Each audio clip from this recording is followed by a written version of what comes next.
Sciences Po. Monsieur le grand rabbin de France, cher Chaim Corsia, monsieur le maire de Menton, président de la Riviera française, cher Yves Juel, monsieur l'ambassadeur, cher Jean Dossonville, madame la maire adjointe de Nice, chère Martine Waknin, madame la conseillère régionale, représentante de monsieur Renaud Muselier, président de la région Provence-Alpes-Côte d'Azur, chère Auréa Coffignon, messieurs les présidents des communautés israélites de Nice et de Menton, cher Maurice Nidam et cher Charles Choukroun, cher Herbert Traube,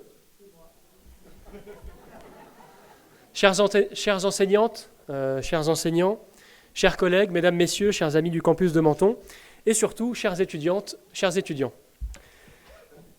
C'est un immense plaisir de vous voir si nombreux pour cette très belle soirée, j'en suis certain, donc vraiment du fond du cœur.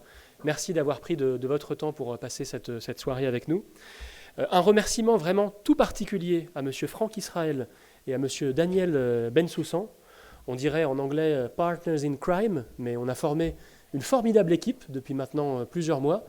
Franck Israël est président du consistoire régional Côte d'Azur-Corse. Daniel Bensoussan est secrétaire général de l'association Pax Medicalis. C'est vraiment à trois institutions que nous vous avons concocté cette belle soirée et on l'espère, et on en est quasiment sûr, que ça va vous plaire. Monsieur le grand rabbin de France, bienvenue à vous ici à Menton, sur le campus Méditerranée-Moyen-Orient de Sciences Po. Vous allez nous parler d'un sujet qui s'affiche dans mon dos, comment garder espoir. Et je pense que si vous avez choisi d'adresser cette question ici, ce n'est pas par hasard. Il y a au moins 3 raisons à cela. Vous êtes venu à Menton. Menton, une ville qui, d'un point de vue météorologique, est souvent synonyme d'espoir.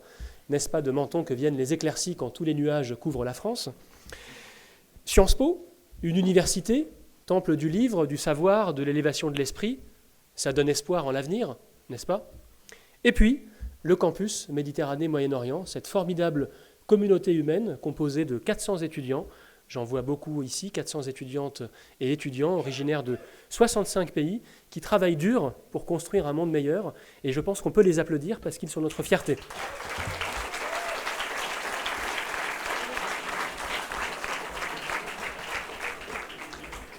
Et vous savez, je ne suis pas croyant, je ne suis pas pratiquant, je ne crois pas au... je ne suis pas superstitieux, mais il y a parfois des signes dans la vie, des grands hasards, et je ne peux pas m'empêcher de voir un message à travers ces signes lorsqu'ils viennent à moi. Je vous donne 3 exemples. Le premier, je suis passionné de gastronomie, j'adore manger, et quand je vois, alors même que je ne suis pas en Bourgogne, à la carte d'une brasserie, des œufs en meurette, je ne peux pas m'empêcher de me dire qu'il y a un signe et que la journée va être belle. Ça, c'était le premier exemple. Deuxième exemple, quand je vais, pour des raisons personnelles, dans une ville chère à mon cœur, à Madrid, et que j'arrive, alors que ça n'était pas prévu, d'aller voir un match de l'Atlético de Madrid, et je regarde mon compte et je vois qu'il y a suffisamment d'argent pour m'acheter un maillot, et je vois l'annonce du speaker qui dit « Si vous achetez un maillot à la fin du match, vous aurez 10%. Si vous prenez le flocage du buteur à l'Atlético de Madrid, il y a Griezmann marque, j'achète un maillot en réduction. » Je me dis « J'ai bien fait de venir en voyage à Madrid. » Et enfin, dernier exemple, et ça je pense que si vous aviez voulu le faire ainsi, monsieur le grand rabbin de France, vous n'y seriez pas arrivé, mais je ne sais pas si vous aviez fait attention, mais aujourd'hui, donc le grand rabbin de France est présent avec nous, ici à Menton, sur le campus Méditerranée-Moyen-Orient. Aujourd'hui, c'est le premier jour du Ramadan, en France, et aujourd'hui, c'est le mercredi des cendres, premier jour du carême. Et je trouve qu'il y a là, et le premier jour d'un mois du calendrier hébreu, Hadar. Voilà, mais je n'étais pas sûr, donc j'ai... Si, dont le Talmud dit, lorsque le mois de Hadar arrive, la joie déborde. Voilà. Et donc je me dis qu'un campus béni des dieux ne peut qu'être un bon signe pour l'avenir et un signe d'espoir. Je vous remercie. Bravo.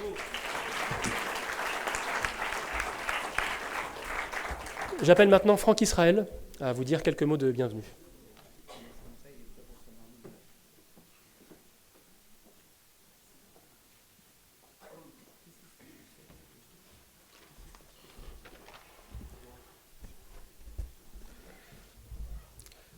Merci, mon cher Youssef. Monsieur le directeur, monsieur l'ambassadeur, monsieur le grand rabbin de France, cher Chaim, monsieur le maire, mesdames et messieurs les élus, chers étudiants, chers amis. C'est une joie, en tant que président du consistoire régional Côte d'Azur-Corse, de co-organiser cette rencontre à Sciences Po, campus de Menton, lieu d'excellence académique et de débats exigeants. Je remercie chaleureusement Monsieur le directeur, cher Youssef Alaoua, pour cette initiative, ainsi que nos partenaires de Pax Medicalis. Nous partageons la conviction qu'il est essentiel de créer des ponts entre le monde académique, la société civile et la réflexion spirituelle. Nous avons ce soir l'honneur d'accueillir le grand rabbin de France, Raïm Corsia, membre de l'Institut dont la voix compte dans le paysage intellectuel et moral de notre pays. Elle interroge notre époque sur la responsabilité, la fraternité et la capacité à tenir debout dans l'incertitude. Le thème de cette rencontre, comment garder espoir, est exigeant. Dans un monde traversé par les crises et les fractures, parler d'espérance est une nécessité. Dans la tradition juive, l'espoir n'est pas une posture passive, il est une exigence. Il suppose l'action, la fidélité aux valeurs et la confiance dans la capacité de l'homme à élever le monde. Le judaïsme français, profondément enraciné dans la République, assume pleinement sa contribution au débat public, au bien commun et à l'exigence morale. Et parce que nous sommes ici dans une grande institution universitaire, permettez-moi de dire avec clarté, le débat ne s'abîme jamais dans l'exigence. Il s'abîme dans la violence. La confrontation des idées est légitime, nécessaire même, mais elle ne peut se faire qu'à la condition du respect. Le dialogue apaisé n'affaiblit pas les convictions, il les élève. Et il est toujours à long terme le seul et véritable vainqueur. Chers étudiants, vous exercerez demain des responsabilités qui engagent le destin collectif.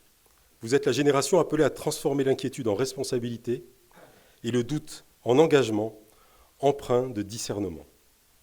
L'espérance n'est pas une consolation, elle est une mission. Je forme le vœu que cette soirée soit un moment d'exigence intellectuelle et d'inspiration. Merci mon cher Raïm, monsieur le grand rabbin, d'avoir accepté cette invitation. Je vous remercie.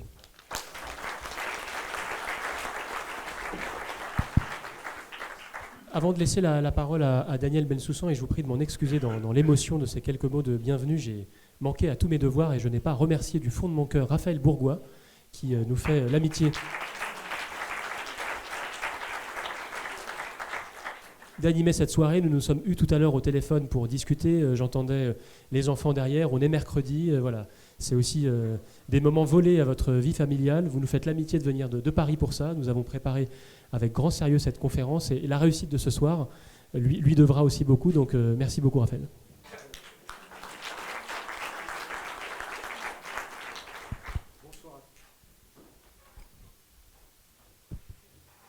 Bonsoir à tous. Merci du fond du cœur, cher Youssef, de nous permettre, de nous ouvrir les portes de ces belles structures, cet amphithéâtre de Sciences Po. Ça prouve ton esprit d'ouverture et vraiment, j'en suis très, très reconnaissant. Alors, quelques mots sur l'association Pax Medicalis. Très vite, je sais qu'on m'a donné très, très peu de temps. Donc, très vite, l'association Pax Medicalis est une association qui est née en 2004, en pleine intifada, et qui réunit des professionnels de santé, et pas que, et qui ont pour but de promouvoir la paix. Cette association, donc, au départ, a réuni des médecins du pourtour méditerranéen sur surtout dans le domaine médical. Mais très vite, on s'est élargi à d'autres domaines que sont la science, la culture et même, et je vais vous le faire découvrir, et même le sport. Nous avons été les premiers en France à faire venir une équipe de jeunes Israéliens et Palestiniens venir rencontrer une équipe de mentonnaise. Ici, vous avez quelques photos de nombreux orateurs qui sont intervenus dans les différentes rencontres pour la paix. Et je m'honore réellement un tel panel de personnalités qui sont passées. Beaucoup ont disparu. Et comme vous pouvez le voir, nous avons eu la chance d'avoir Boualem Sansal. Deuxième événement créé par Pax Medicalis, c'est les Lumières de notre temps. Le but est de reconnaître et d'honorer des personnalités contemporaines qui, par leur œuvre ou par leur action, sont dignes d'appartenir aux Lumières de notre temps. Il leur est remis un Olivier d'or, et donc le premier Olivier d'or a été remis à Sœur Emmanuelle, qui, quelques mois avant sa disparition, ont suivi Elie Wiesel, accompagné de Simone Veil, André Azoulay, Zedine Abouela et Latifa Bintiaten, et le dernier récipiendaire est le couple Beate et Serge Klarsfeld, à qui nous avons remis l'Olivier d'or chez eux pour des raisons de santé. Troisième événement créé par l'association Pax Medicalis, la soirée Musique et Lumière, qui se tient au voisinage de Hanouka, pendant la fête de Hanouka, et qui consiste en un allumage écuménique donc en faisant appel à des représentants religieux. Cet allumage écuménique qui a un grand succès, chaque fois renouvelé, et comme vous le voyez avec des photos fortes où vous avez sur le même banc de la synagogue, je reviens sur la photo, voilà, le même banc de la synagogue, l'imam, le rabbin et le prêtre. Cet événement a beaucoup de succès chaque année, mais cet événement est en stand-by depuis le 7 octobre 2023.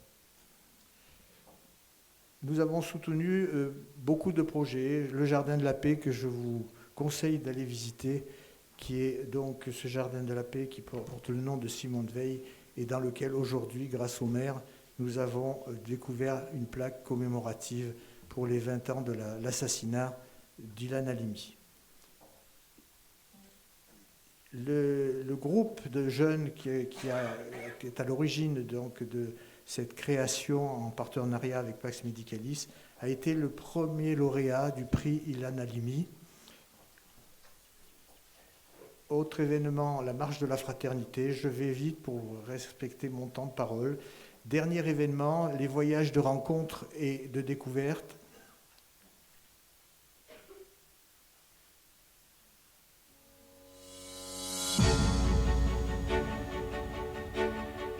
Preview.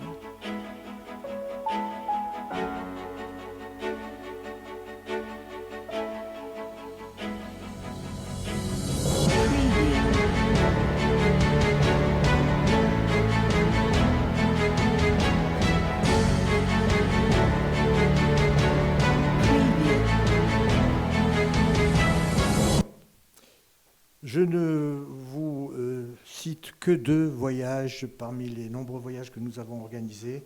Un voyage qui tenait autour des femmes. Les femmes peuvent-elles apporter la paix? Nous étions guidés, si je puis dire, par la rabbine Delphine Ourviller, et nous avons remis des prix de reconnaissance à des personnes, des femmes extrêmement méritantes. Le professeur Myriam Benarouche de l'hôpital de Rambam, la responsable du service de gynéco-obstétrique de l'hôpital Hadassah, qui est donc, qui est une Palestinienne et qui a le mérite de faire beaucoup d'actions notamment pour les femmes en difficulté. Enfin aussi un prix particulier à Muriel Haïm, qui est la fondatrice d'une association extraordinaire, Un cœur pour la paix. Dernier voyage qui date de mai 2023, c'est un voyage où nous avons amené des médecins marocains et des directeurs d'hôpitaux marocains pour créer des relations de partenariat avec leurs collègues israéliens. Ces conventions devaient être signées fin octobre 2023, et malheureusement, elles sont actuellement en stand-by, et nous espérons très vite les concrétiser. Voilà, je vous remercie, et pour ceux qui veulent plus d'informations, vous avez l'adresse du site de Pax Medicalis. Merci.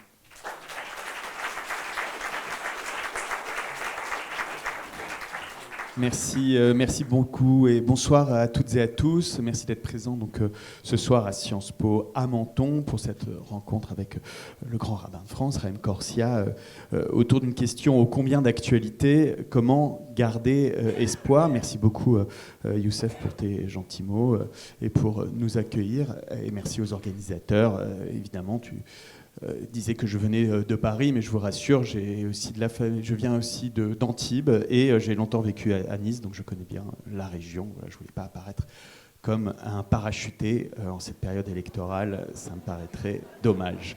Voilà, quelques mots quand même pour vous présenter Chaim Corsia, pour ceux qui ne vous connaîtraient pas. Vous êtes grand rabbin de France quand même depuis 2014, rapidement. Réélu en 2020, et vous avez publié un livre qui nous intéressera ce soir, Comme l'espérance est violente. Et je signerai aussi que vous avez été grand aumônier des armées. On aura l'occasion d'en discuter. Cette intervention ce soir, cette soirée intervient dans un contexte particulièrement tendu, il faut le dire, à la fois dans l'actualité, mais aussi dans les universités, à la suite des attaques terroristes du 7 octobre 2023. Un certain nombre de mobilisations, de manifestations étudiantes ont suscité débats, accusations d'antisémitisme, interrogations sur la liberté d'expression et l'engagement dans une cause que l'on pense juste, et finalement sur le rôle même des universités. Plus largement, le climat politique semble glisser vers la violence, comme l'a tragiquement illustré la semaine dernière la mort de Quentin de Ranc, un jeune homme de 23 ans, là, en marche d'une manifestation qui avait lieu dans un autre IEP à Sciences Po Lyon. On interrogera donc cette brutalisation du débat public et la question du lien entre les mots et les actes. Et on abordera ensuite la réalité préoccupante, elle aussi, de la hausse des actes antisémites et des lois récentes visant à lutter contre celui-ci. Et on se demandera quel peut être le rôle du grand rabbin de France dans cette situation. Et on parlera évidemment de thèmes qui vous sont chers, République et laïcité. Enfin, parce que je n'oublie pas que quand même le thème de la soirée, c'est d'essayer de vous faire tous repartir avec un petit peu d'espoir. Nous élargirons ces réflexions à quelques enjeux sociétaux contemporains pour répondre à cette question. À quelles conditions l'espérance peut-elle être une force de lucidité plutôt qu'une naïveté ? Alors, je voudrais quand même qu'on commence, si vous le voulez bien, Chaim Corsia, par l'actualité. Voilà, je suis journaliste, on ne se refait pas. Et il est difficile de commencer cette conférence sans évoquer ces événements de la semaine dernière et la mort de ce jeune homme de 23 ans dans le cadre d'un affrontement comment dire, d'une rixe, c'est comme ça que ça a été décrit, entre des membres de la droite identitaire et de l'extrême gauche. Et je ne veux pas vous demander de réagir forcément sur cette question, mais plutôt sur la brutalisation générale de l'espace public et de la politique, et de savoir comment vous, en tant que grand rabbin de France, vous voyez cette situation. Bon. Tout d'abord, je voudrais vous remercier pour la présentation et notamment pour cette phrase lumineuse qui est vraiment formidable, parce que je vais la reprendre dans les mots. Quelles conditions cette espérance peut-elle être une force lucide plutôt qu'une naïveté ? Voilà. C'est entre lucidité et naïveté que ça va se jouer. Et vous remarquez que le titre n'est pas espérer, c'est garder l'espérance. C'est pas la même chose. C'est qu'on a conscience que pour être humain, il faut avoir de l'espérance, mais comment la garder malgré tout ? La question que vous me posez, elle est terrible en réalité. Il y a un gamin de 23 ans, qui a votre âge pour les étudiants, qui est mort. C'est insupportable. Mais la réalité, c'est que dans l'histoire du monde, et moi quand je ne sais pas comment le monde fonctionne, je regarde dans mes livres. Dans l'histoire du monde, et quand je dis je regarde dans mes livres, c'est intéressant ce qu'a dit le directeur de Sciences Po, que je remercie vraiment pour l'accueil, pour les efforts qu'il a fait. C'est très beau de montrer qu'on a beau se bagarrer, nous sommes des contemporains au sens de comme tempores. On partage le temps. Nos frères et sœurs musulmans rentrent dans le Ramadan, et d'ailleurs je leur souhaite Ramadan Moubarak. Les chrétiens, c'est un jour de réflexion, d'introspection sur le carême. Pour les juifs, c'est le temps des libérations, le temps de la joie. Autrement dit, peu importe le sentiment, si on le vit avec les autres, alors on conjugue ces sentiments.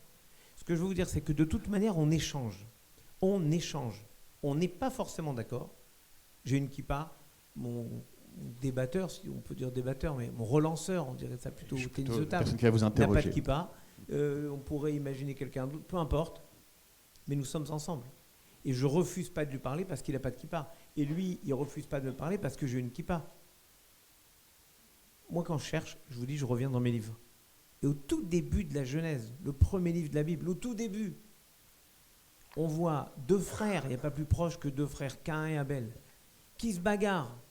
Ils ne sont pas d'accord, mais ils se parlent. Et le drame, c'est quand ils n'arrivent plus à se parler. C'est comme dans les couples. Vous vous rappelez dans les westerns, quand on était petit, quand on regardait les westerns, parce qu'on n'a même plus de westerns. Mais avant, il y avait des westerns. Et alors, les cow-boys disaient toujours, c'est grave quand les tambours des Indiens arrêtent de taper. Là, on sait que ça va chauffer. C'est comme dans les couples. Quand ça se bagarre, au moins ça vit. Quand ça se bagarre même plus, vous savez que c'est cuit. Bon, eh bien, Caïn et Abel, c'est le même travail. C'est l'un et l'autre parlent, échangent, et brusquement, ils arrêtent de parler, et Caïn tue Abel. C'est malheureusement, tragiquement, ce qui s'est passé là, quand des groupes humains, et dans notre société, c'est-à-dire que nous en sommes responsables. Personne ne peut dire, moi je ne suis pas d'extrême gauche, moi je ne suis pas d'extrême droite, ça ne me regarde pas. Nous sommes responsables de l'hyperviolence de la société, parce que d'abord nous refusons de parler avec les uns ou les autres. Et donc dès qu'on refuse de parler, on crée les conditions d'un acte violent.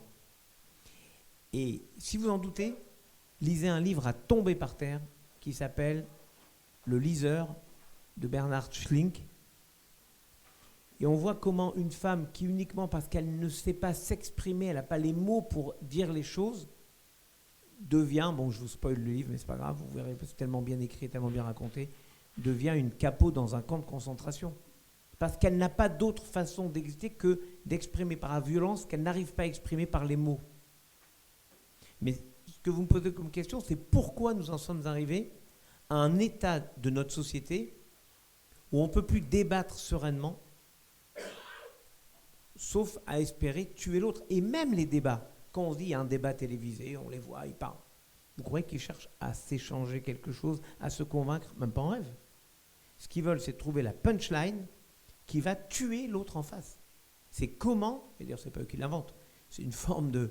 Il y a des spin docteurs qui travaillent autour, là tu lui balances ça, et là il est cuit.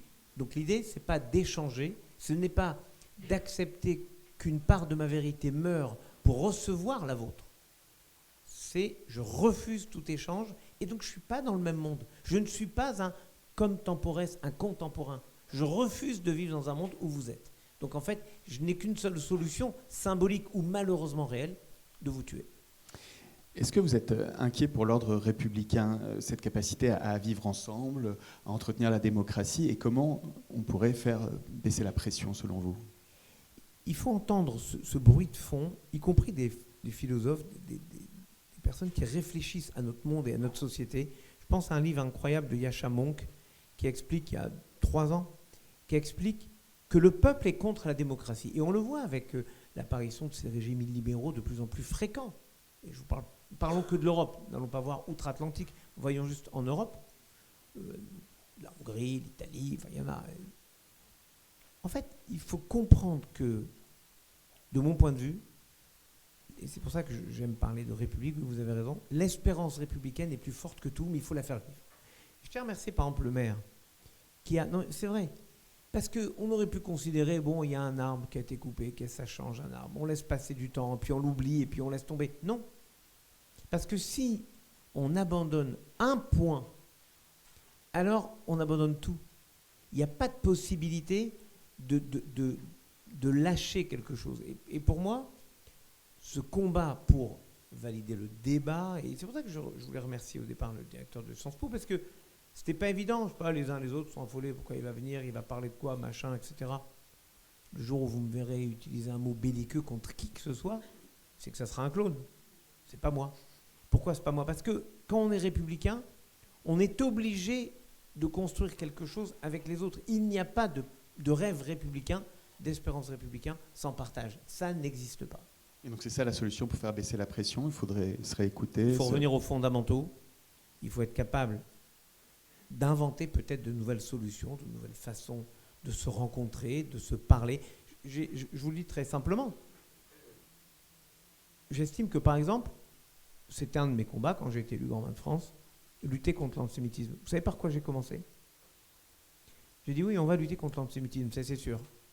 Mais je vais d'abord envoyer des curés, des prêtres, des pasteurs et des imams dans les écoles juives. Parce que vous croyez que dans les écoles juives, il n'y a pas les mêmes préjugés contre les autres?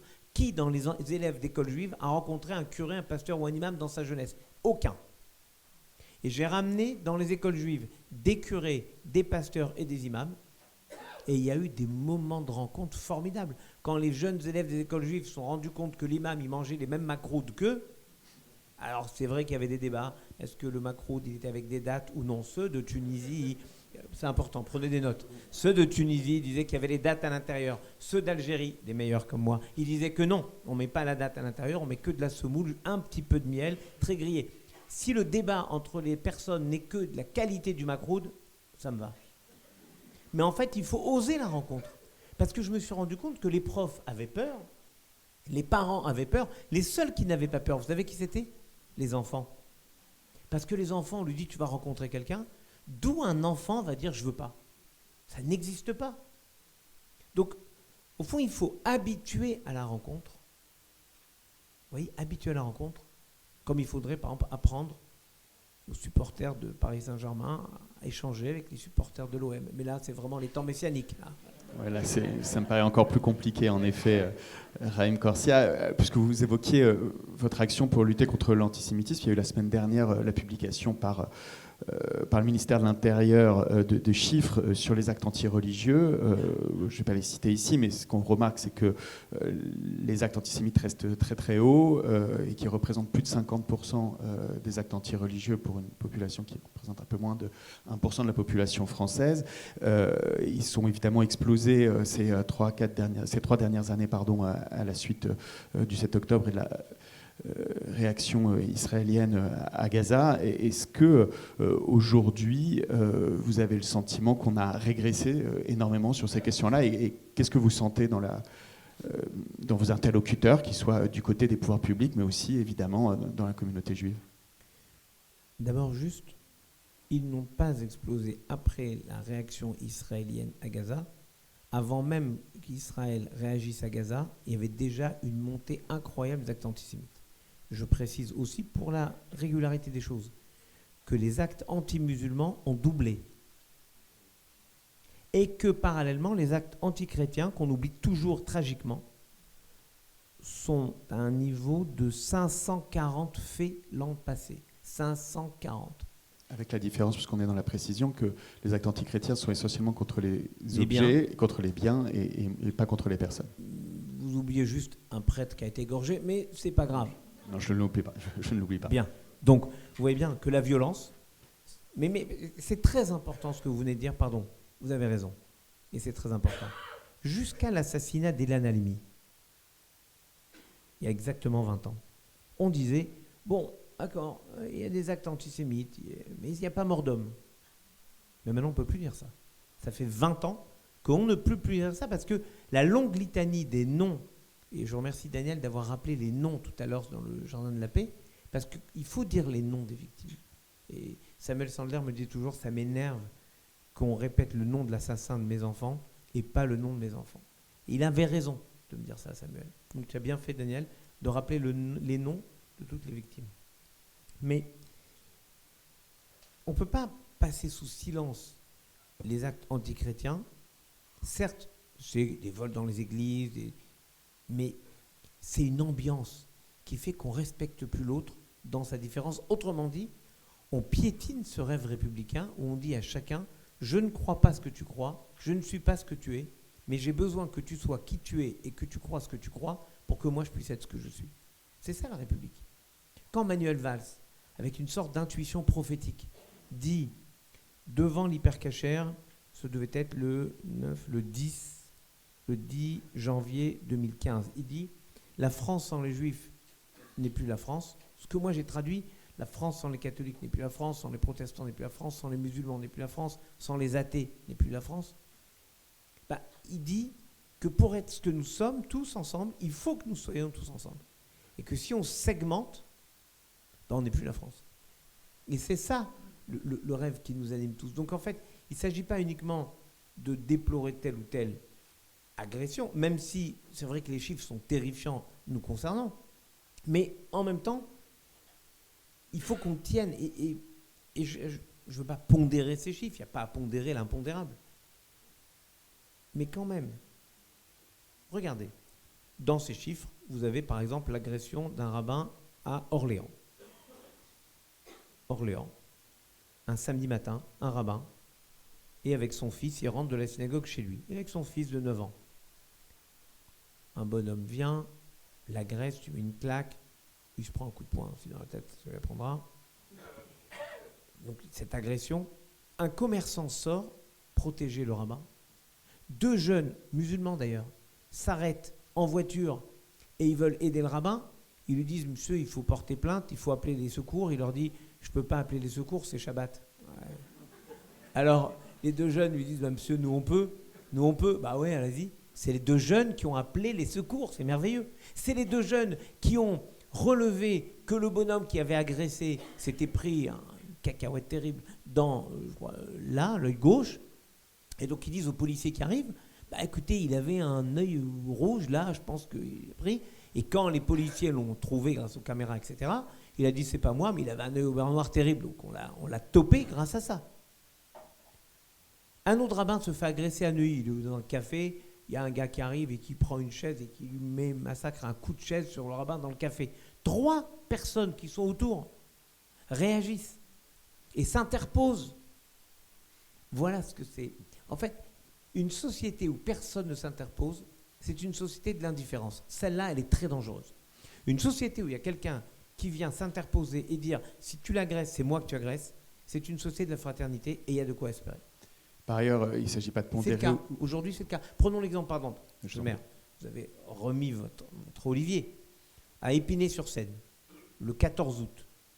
2 tordus coupe ce truc. Je dis 2 tordus, en plus, je ne vais même pas en dire ça, parce que la justice a dit que ce n'était pas antisémite. Mais bon, si la justice l'a dit, on va pouvoir penser que ce n'est pas complètement faux. Ça m'a stupéfait, mais bon. Ils ont été topés. Le lendemain, moi, j'appelle le préfet en me disant on y va. Il me dit on appelle le maire, il est là, d'accord. 15 août, on est là, tous les 3. Et puis, finalement, il y a des caméras qui sont là. Bref. En une semaine, les 2 coupables ont été arrêtés. Ces moyens mis, c'est la volonté de l'État, donc de vous tous. L'État, ce n'est pas un deep state qui ne nous concerne pas, c'est nous tous, l'État. Nous voulons tous arrêter cette hydre qui défait la République fil à fil. Peut-être c'est l'occasion, après ce que vous venez d'expliquer, Chaim Corsia, de dire un peu mieux ce qu'est le grand rabbin de France pour celles et ceux dans la salle qui ne connaîtraient pas ni l'origine du grand rabbinat, ni sa fonction, finalement, puisque ça s'ancre dans l'Empire à l'époque napoléonienne, et au fur et à mesure de l'histoire, ça a été une fonction justement qui tenait la République, en tout cas qui s'inscrit dans la République. Mais peut-être que vous l'expliquerez sans doute beaucoup mieux que moi. Non, effectivement, moi je dois rendre grâce à Napoléon, qui a voulu installer, il l'appelle comme ça, des blocs de granit. C'est le Conseil d'État, c'est les préfets, l'organisation des préfets, c'est le consistoire, c'est cette façon d'envisager un État qui tient, malgré tout, malgré les aléas des régimes. Donc, le premier grand rabbin de France s'appelle David Sinsheim, il vient d'origine de l'Est, de Strasbourg, il est le grand rabbin de Strasbourg. Le second, il est de Mantoue. À une lettre près, c'était bon pour vous. Il n'était pas de Menton, il était de Mantoue, parce que l'Italie, c'était à nous aussi, à l'époque. Et bravo d'être à Madrid, et bravo d'avoir choisi l'Atlético plutôt que le Real. Moi, je hais profondément le Real. Je suis plutôt Atlético, il faut choisir. Je suis Atlético et Barça de l'autre côté, si on choisit le club espagnol. En revanche, on avait l'Italie à l'époque. Voilà pourquoi Platini puis Zidane vont jouer à la Juventus. Voilà, c'est mathématique. Et le deuxième grand rabbin, donc, est italien. Il s'appelle Colonia. Cette organisation, elle va être remise en question en 1905, mais elle va tenir. Et le consistoire qui se fonde en association va garder l'esprit et le principe de l'ancrage dans la République du consistoire, enfin du grand Sanhédrin voulu par le rassemblement des autorités juives voulu par Napoléon. Et le consistoire maintenant est bicéphale, parce qu'au départ c'était le grand rabbin qui dirigeait ça. Maintenant il y a une responsabilité administrative avec un président du consistoire national, Maître Elie Korsia, un avocat formidable, et votre serviteur pour toute la partie spirituelle. Ça fonctionne très bien parce que c'est le même système bicéphale qu'on retrouve dans les communautés entre le rabbin et le président. C'est un avantage extraordinaire. Je suis vice-président du rabbinat européen. Je vois l'avantage que nous avons. Nous avons un judaïsme plutôt unitaire, différent, distinct. Ce n'est pas uniforme, unitaire. Ce qui n'est pas le cas, par exemple, dans d'autres pays européens, où vous avez le rabbin de Vienne, le rabbin de ci, de ça, le rabbin en Italie, par exemple. Le rabbin de Rome n'a aucune autorité structurelle sur le rabbin de Milan. Et jamais. Surtout l'Inter, c'est important. Mais en fait, jamais il y a l'harmonisation qu'on peut avoir grâce à ce système napoléonien. Vous remarquerez d'ailleurs que dans l'intitulé de mon poste, que m'a confié l'Assemblée générale du consistoire central, je suis le grand rabbin de France et pas que le grand rabbin des Juifs de France. Donc quand je m'adresse à la société comme le président de la conférence des évêques, comme le président des protestants de France, comme les responsables du Conseil français du culte musulman, comme les bouddhistes et comme les orthodoxes, je m'adresse à l'ensemble de la société pour partager mes opinions, pas pour imposer ma loi, parce que grâce à Dieu, il y a un système merveilleux qui s'appelle la laïcité, qui fait que l'État n'est pas tenu par nos positions à aucun d'entre nous pour les cultes. L'État les entend comme d'autres intervenants. Et on le voit bien en ce moment sur la loi sur la fin de vie. On donne notre avis, mais on n'a pas un pouvoir sur les décisions du Parlement. On reviendra sur cette question de la loi sur la fin de vie, sur le rôle que vous avez joué avec d'autres, justement, dignitaires religieux, d'autres religions sur la question. Mais j'aimerais qu'on termine, malgré tout, parce que vous évoquiez le 20e anniversaire, les commémorations de l'assassinat d'Ilan Halimi. Vous étiez à l'Élysée la semaine dernière. Le président de la République a fait un discours et a annoncé un certain nombre de mesures de lutte contre l'antisémitisme à cette occasion-là. Et j'aimerais savoir si, d'après vous, aujourd'hui, on en fait assez contre l'antisémitisme, et si finalement, puisque c'est une question qui revient souvent, on ne lutte pas contre les manifestations sans lutter contre la racine. C'est toujours le risque. Hein. C'est toujours le risque. Mais j'ai le sentiment que la prise de conscience, là, est évidente.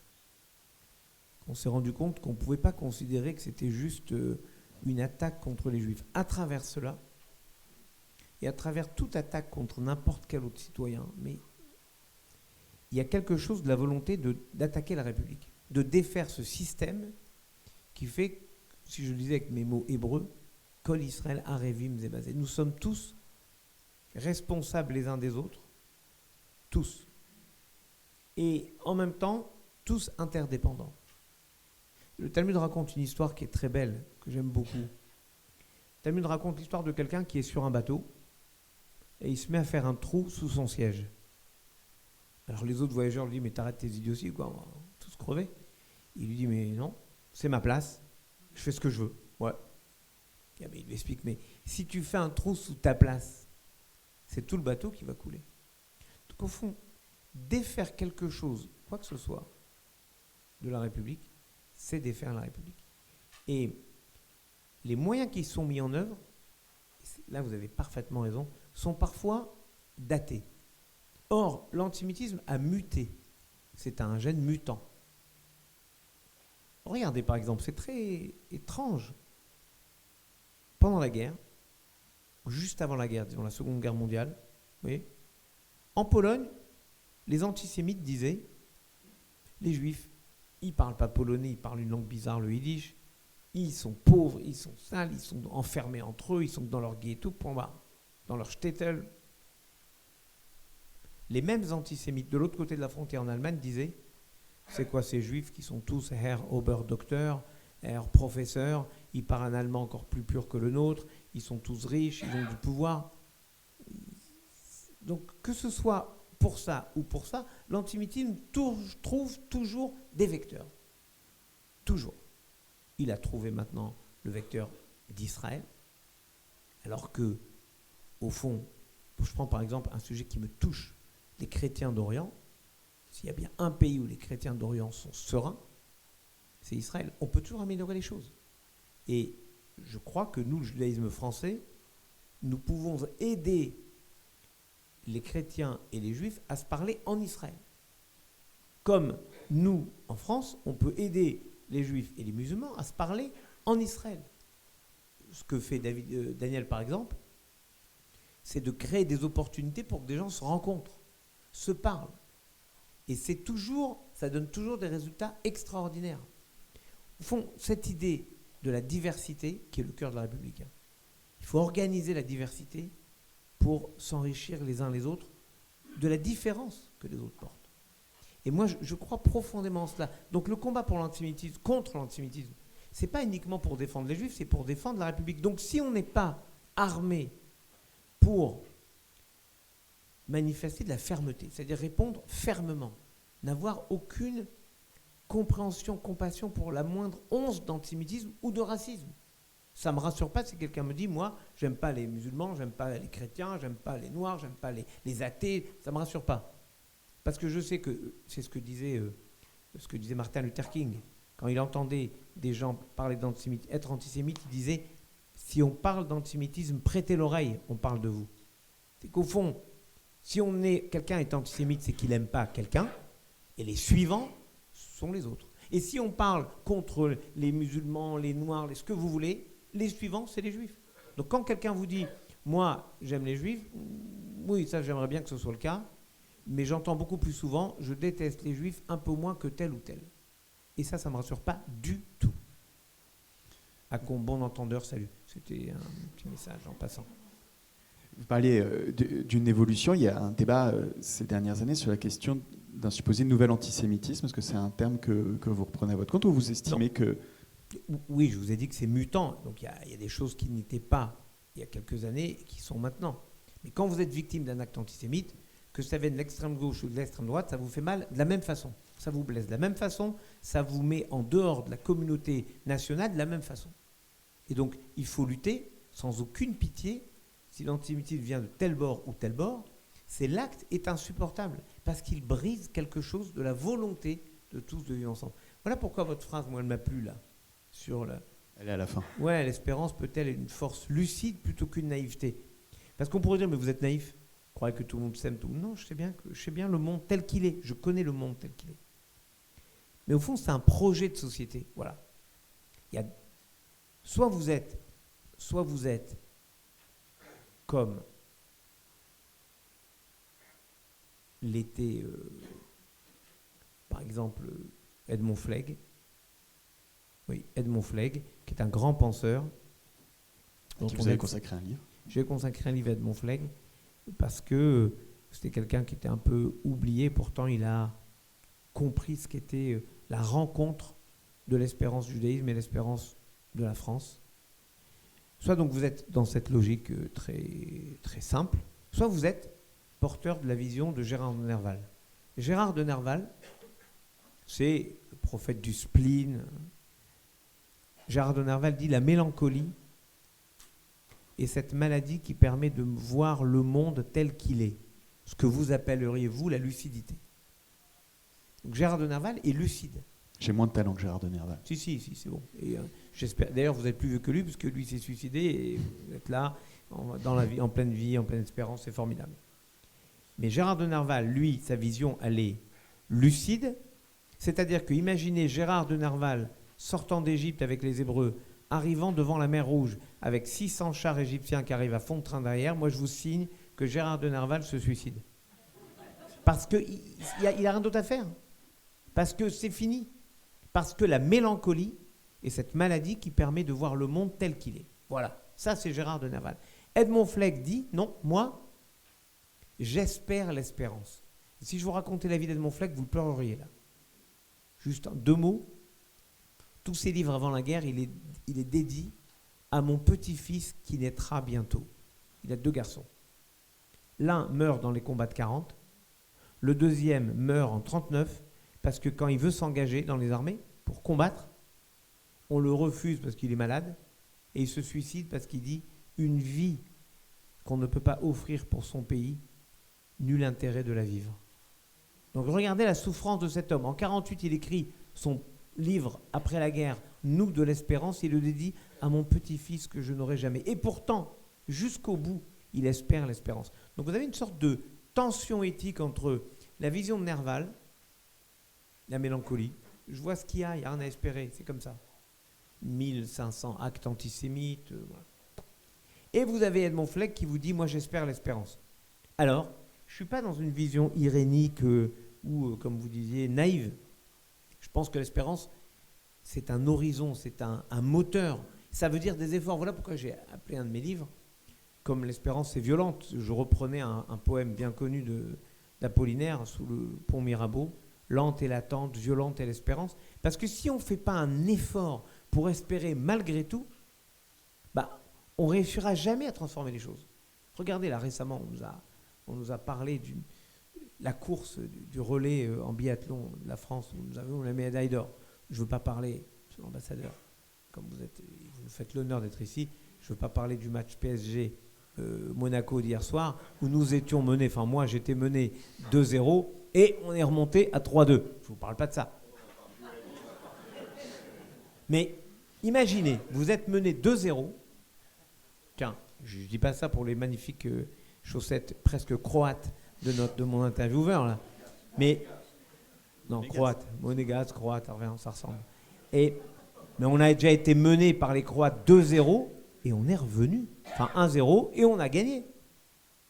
98, et la moitié n'étaient pas nés. Vous n'étiez pas nés, les étudiants. Bon, mais au fond, le modèle sportif nous montre que si quelqu'un abandonne et se dit « laisse tomber, c'est foutu », j'allais presque dire à la Nerval, là j'ai trop de retard, ça ne sert à rien, eh bien jamais il réussira. Et là je vous parle de quelque chose qui me fait encore souffrir. Lorsque en Coupe d'Europe, le Paris Saint-Germain l'a emporté 4-0 contre Barcelone, les statistiques étaient 100% de réussite au match retour. On a perdu 6-1 au match retour. C'est à ce moment-là que l'espérance devient violente, finalement. C'est très violent. Mais il faut imaginer que vous êtes sur le terrain et vous commencez le deuxième match, vous êtes barcelonais en l'occurrence, vous êtes mené donc 4-0 et vous vous dites pas c'est cuit, je suis mélancolique, laisse tomber, on va régler le truc, on va essayer pour l'honneur de gagner 1-0 pour dire on a gagné le match retour. Non, vous y allez à fond. Et je trouve que cette façon de faire, on ne nous l'apprend pas dans la vie. Soit on l'apprend par les accidents de la vie, soit les cocons dans lesquels nous sommes ne nous apprennent pas cela. Et moi, je crois qu'il faut qu'une école comme la vôtre, par exemple, cher monsieur le directeur, elle doit apprendre des savoirs, mais elle doit aussi apprendre cette capacité à trouver, à réussir des choses qu'on ne sait pas faire soi-même avec la capacité à les demander à d'autres. Mon maître m'avait appris quelque chose de formidable quand j'étais à l'école rabbinique. On ne te demande pas de tout connaître par cœur dans la Bible, le Talmud, les responsables, etc. Mais tu dois savoir vers qui te tourner. Au fond, l'humilité et la grandeur, c'est de savoir demander de l'aide et d'avancer ensemble. Donc en fait, moi, je crois que l'espérance, c'est pas uniquement un petit truc pour... c'est pas... c'est pas je suis positif. Non, tu n'es pas positif. Tu vois le monde tel qu'il est. J'intègre la pensée de Nerval. Je suis absolument lucide. Mais parce que je suis lucide, je sais ce qu'il en est. Tristan Bernard a cette phrase qui résume tout et qui est merveilleuse. Lui et sa famille sont arrêtés par la milice. Et il dit à sa famille, jusqu'à maintenant, nous vivions dans la peur. À partir de maintenant, nous allons vivre dans l'espérance. Et c'est vrai. Notre ami, il fait l'honneur d'être là, pourrait nous raconter. Vous croyez qu'il y avait de l'espérance dans les fous furieux qui vont à Londres, qui répondent à l'appel d'un général qui est pratiquement pas entendu. Le 18 juin 40, qui a entendu De Gaulle? Très peu de monde. Et lui, il dit quoi? Dis, moi, j'ai appelé la France des cathédrales, c'est la France des synagogues et des pêcheurs de l'île de Saint qui m'a répondu. 150 pêcheurs de l'île de Saint se pointent. C'est ça l'armée française. Mais ces hommes étaient habités par quelque chose qui leur permettait de se dépasser. Cette espérance, elle a construit quelque chose. Et moi, je sais que les grandes choses ou les petites choses dans la vie se font parce qu'à un moment, on n'écoute pas ceux qui nous disent « n'essaye même pas, ça ne sert à rien, ce n'est pas pour toi ». Regardez les filles, mesdemoiselles. Vous pouvez m'expliquer pourquoi? Alors à Sciences Po, grâce à Dieu. Parce que attention, avec ce que vous avez dit tout à l'heure, monsieur le directeur, j'ai senti le début du chemin de Damas. Attention, j'ai senti quelque chose frétiller. Bon, grâce à Dieu, ici à Sciences Po, garçon-fille, c'est à peu près équilibré. Mais dans les écoles d'ingénieurs, par exemple, vous pouvez m'expliquer pourquoi il n'y a que 17% de filles dans les écoles d'ingénieurs? Et pourtant, à Polytechnique, où moi je me trouve, on a des majors qui sont des filles. Mais parce que, inconsciemment, on dit sans dire, bien sûr sans jamais le dire aux filles, c'est pas pour vous. N'essaye pas. Va plutôt en sciences sociales, va plutôt en histoire, c'est joli. Va en littérature, c'est plus pour toi. Mais on le dit jamais comme ça. Mais il faut faire cet effort violent de l'espérance et de dire, mais moi, si j'aime, j'y vais, parce que je vais le faire. Et on le réussit en général. Est-ce qu'on touche là du doigt, Raïm Corsia, un petit peu la façon dont vous concevez justement votre fonction, c'est-à-dire être cette personne qui dit que l'espoir est possible, c'est comme ça. Vos interlocuteurs, et ce sont aussi bien Emmanuel Macron que des gens que vous rencontrez dans vos périples à travers la France, et c'est comme ça que vous vivez votre fonction? C'est le rôle de la religion aujourd'hui dans un pays laïque comme la France? C'est le rôle de tous les cultes de s'adresser à la société et de proposer de ne pas s'enfermer dans les données brutes du monde.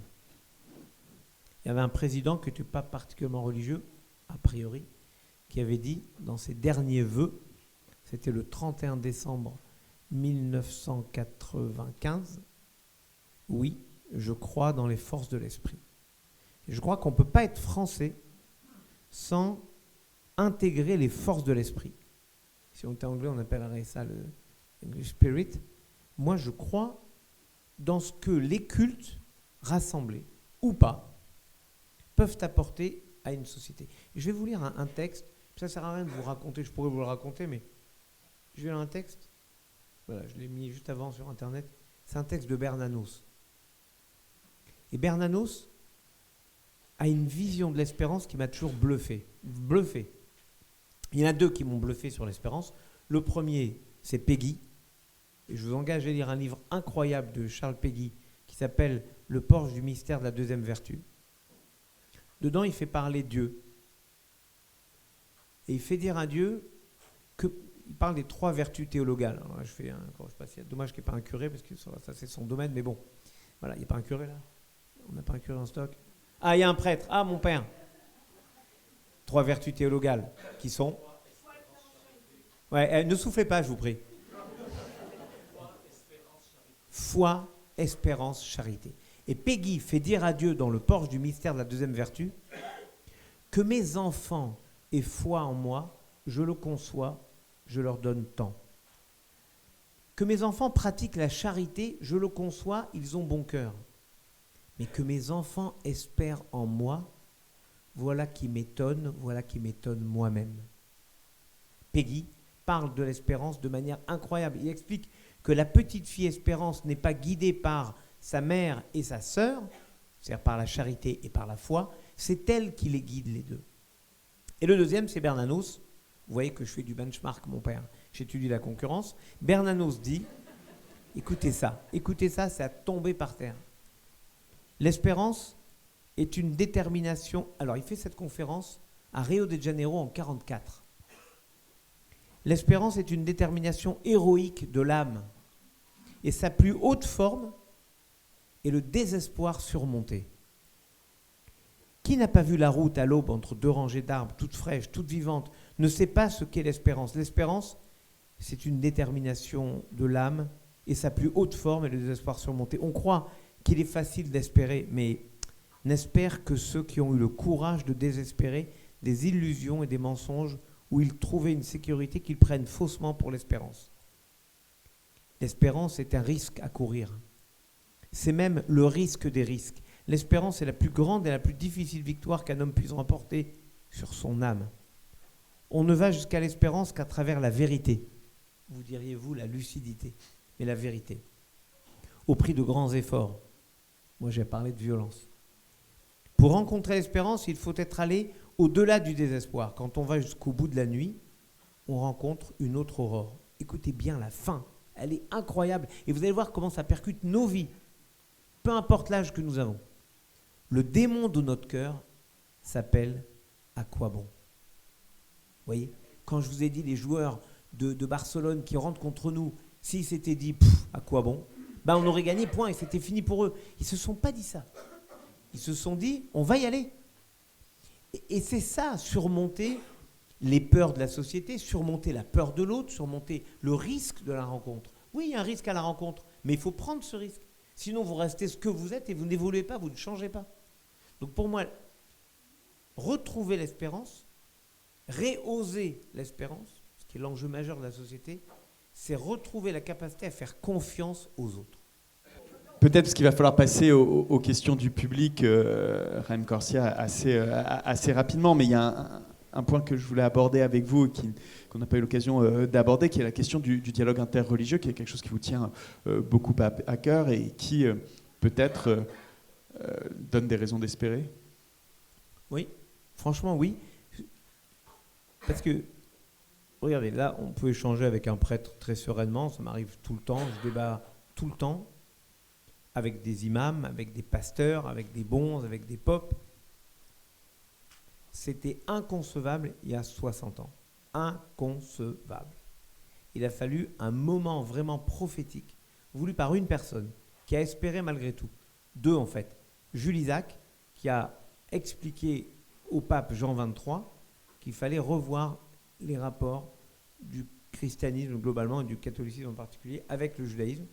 Et le concile Vatican II se réunit, ils ont un texte qui s'appelle Nostra Aetate, qui a exactement 60 ans, et c'est le 25 octobre 65, et ils redéfinissent dans Nostra Aetate les rapports avec les autres religions. Toutes. Le 4e paragraphe est consacré au judaïsme, avec des mots formidables, en scrutant le mystère du judaïsme. Et on arrive au patriarche et au matriarche.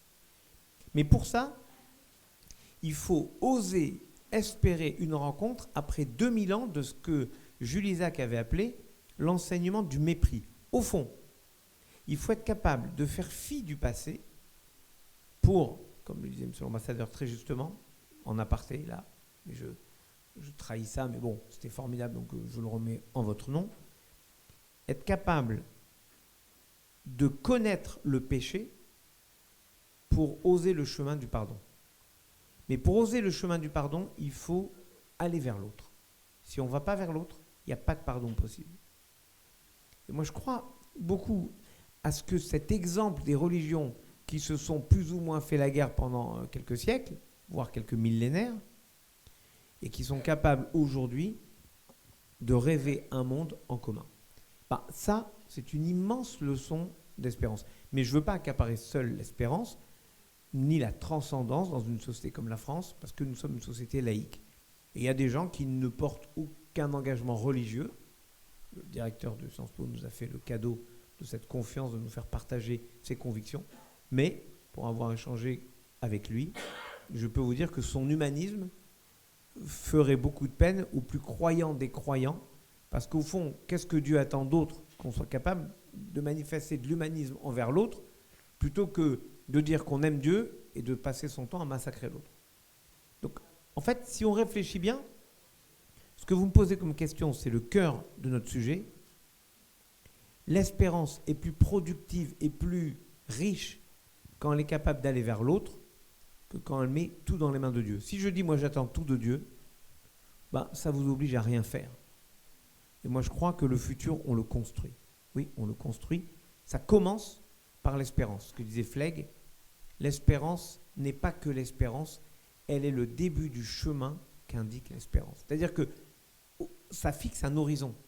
J'y arriverai peut-être pas forcément, mais ça va me faire bouger de là où je suis et ça va me faire aller vers l'autre et donc créer un espace de rapprochement. Et cet espace, j'ai la faiblesse ou la force de penser que ça s'appelle la République. Merci beaucoup, Raïm Corsia. Voilà, il reste quelques minutes qui ont été un peu mangées par l'alarme pour poser des questions. Je crois qu'il y a un micro qui doit circuler dans la salle. On avait dit qu'il fallait que ce soit les élèves qui soient les privilégiés dans les questions, avions-nous dit. C'est ce qu'on avait dit, mais il faut que les élèves lavent la main pour poser des questions. Ah, on a là-bas. Alors, on a un là-bas, mais vous aurez la parole, monsieur, vous inquiétez pas.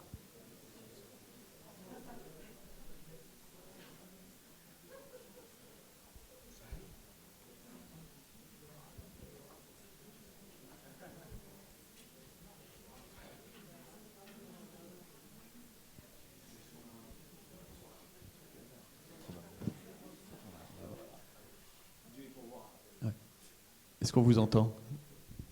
Il faut que vous souleviez le petit bouton. Parle dedans, on verra bien.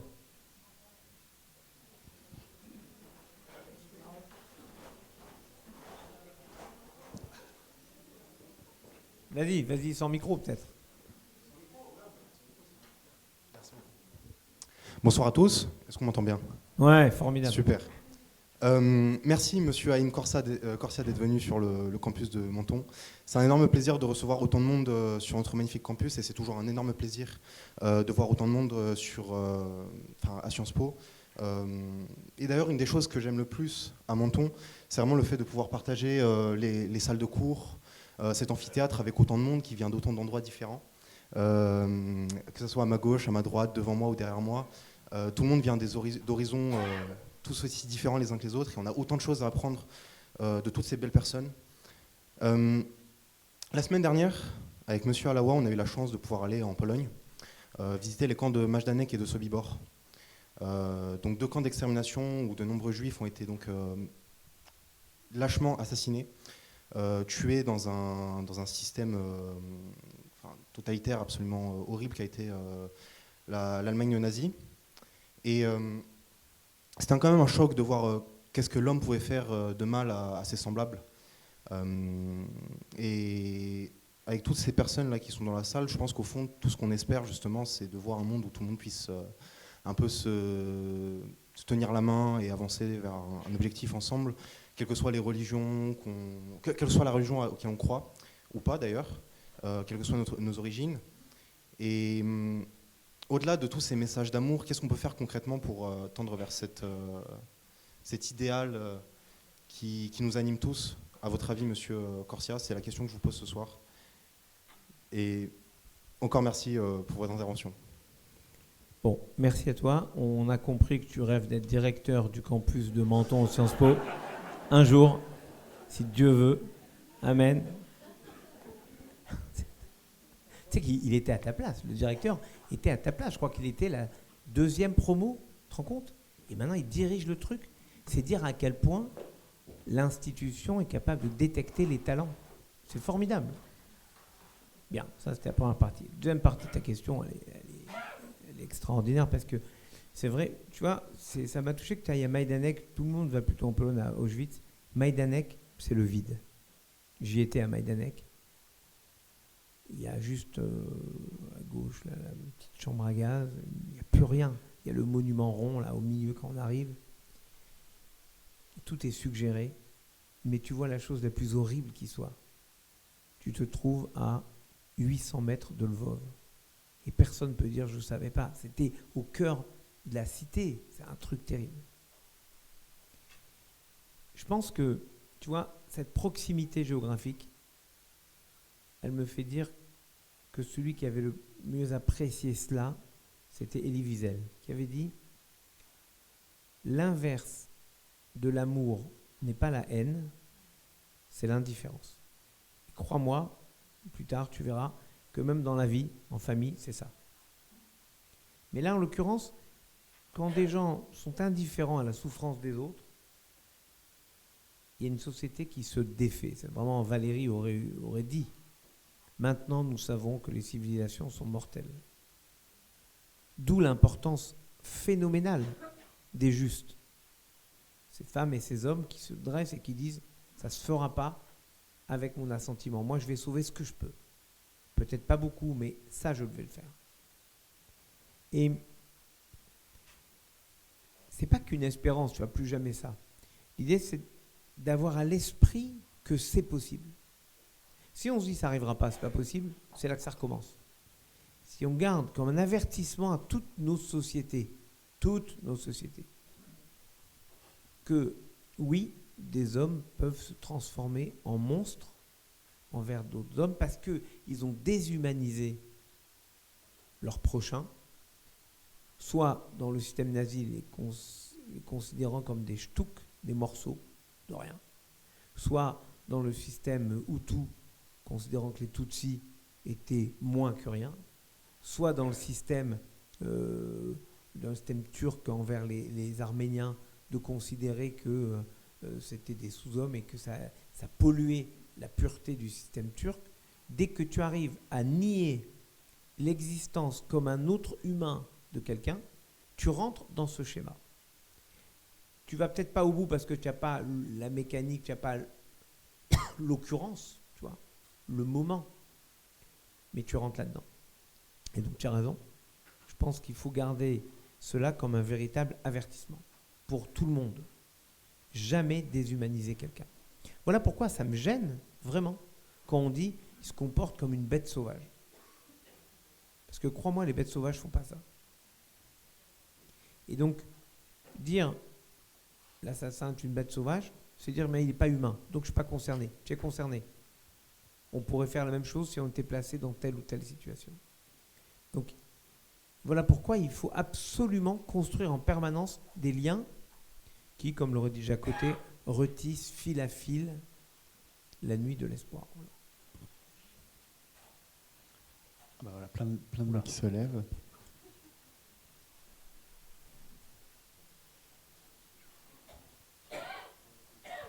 Alors, vraiment, définitivement, il ne marche pas ce micro. Oui, je t'entends. Levez-vous peut-être, oui. Ah, super, great, thanks. Alors, du coup, je voulais vous remercier pour votre intervention. Et vu tout ce que vous avez dit, etc., je voulais juste savoir, en fait, j'ai un peu l'impression qu'avec votre intervention de ce soir, c'est aussi un appel au pardon, à l'avancement ensemble, etc.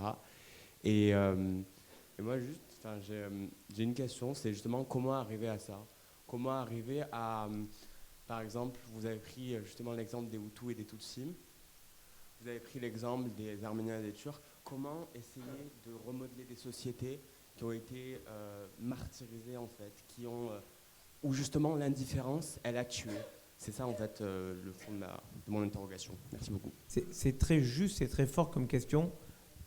La voie, j'ose pas dire idéale, mais disons, c'est la commission qu'avait fondée Desmond Tutu en Afrique du Sud. Il a fondé une commission qui s'appelait Justice et Vérité. Il faut d'abord dire les choses, mais les dire vraiment. Ça ne sert à rien de dire il n'y a rien eu, c'était pas très grave, ils nous ont fait pire. Justice et vérité. À ce moment-là, la miséricorde, le pardon peuvent se construire sur la réalité de ce qui s'est vécu, comprendre pourquoi ça s'est fait et se dire maintenant, on va faire tout ce qui est possible pour que ça n'arrive pas. Tu sais, tu es tellement jeune que tu ne peux même pas imaginer qu'un jour on s'est mis sur la tête avec les Allemands. Et je ne parle pas de la Coupe du Monde où ils nous ont volé. Enfin, c'est pas grave. Il est beaucoup trop jeune pour cette Coupe du Monde aussi. Non, il n'a pas connu le match de Valladolid. Enfin, je ne peux pas lui parler de ça. Tu vois, en 82 et en 86, ben non, je sais bien. Schumacher, mais non, mais je ne te parle non, même pas de ça. Mais pour nous, quand Schumacher, le gardien allemand, fait un attentat contre Battiston, crois-moi, j'avais envie de réenvahir l'Allemagne. On n'a jamais envahi l'Allemagne. Si, on est un peu occupé à la Ruhr. Mais je m'amuse à peine pour te dire que l'Allemagne et la France, c'est d'abord au moins, parce qu'il y en a eu plus, mais 3 guerres. 70, ils nous plombent. 14, c'est terrible, on gagne, mais c'est terrible. Et encore, c'est très fragile à la fin, on ne sait pas, mais on gagne.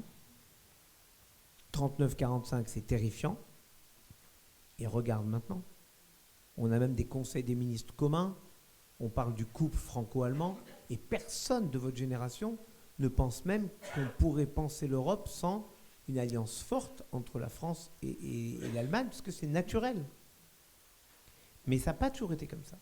Il a fallu des petits pas. Tu sais ce qu'on a commencé à faire?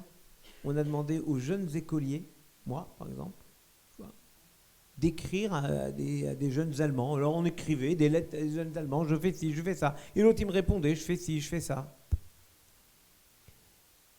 Des liens. Et puis après on a jumelé des villes. Menton est jumelé avec une ville allemande. Eh ben voilà, Baden-Baden. Comme ça évitera au général d'aller aussi loin. Il va juste à Menton, c'est moins loin que Baden-Baden. Voilà, bon, bref. On a commencé des jumelages, tu vois, des petits trucs. Après, on s'est dit, dis donc, tu sais faire l'acier, tu achètes de l'acier. Ouais, on achète de l'acier. Et du charbon, on t'en prend. Ouais. Eh ben, tu sais quoi, viens, on fait un truc entre l'acier et le charbon. Ah, d'accord. Et on a commencé la CECA. Acier et charbon. Communauté européenne du charbon et de l'acier. CECA. Tu vois pas? Il manquait les roll-mops et tu vois, rien. Et peu à peu, on a construit une espérance qui a fait même oublier. Quand je vous parle de Nostra Aetate, mais qui ici sait qu'il y avait ce tel mépris pour le judaïsme dans le catholicisme? Personne. Parce que l'Église a fait un chemin de justice et de vérité. Incroyable. Ça ne peut marcher que comme ça. Que dans la justice et la vérité. Et là, on peut refonder des choses. Et crois-moi, ça se fait partout. Parce qu'à la fin, le seul chemin pour les hommes et les femmes dans le monde, c'est d'être capable de se réconcilier. Je crois qu'on a une question là-bas. Et après, monsieur, je ne vous ai pas oublié. Depuis le début, vous levez la main, donc je vous donnerai la parole.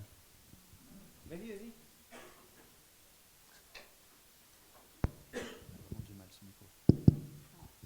Bonsoir Monsieur le Rabbin, merci beaucoup d'être présent ce soir. C'est un honneur de pouvoir échanger avec vous. Moi, j'avais une question par rapport aux actes antireligieux dont vous nous avez parlé, notamment les actes antisémites qui ont nettement augmenté au lendemain du 7 octobre et de la réaction militaire israélienne. Vous qui êtes le grand rabbin de France,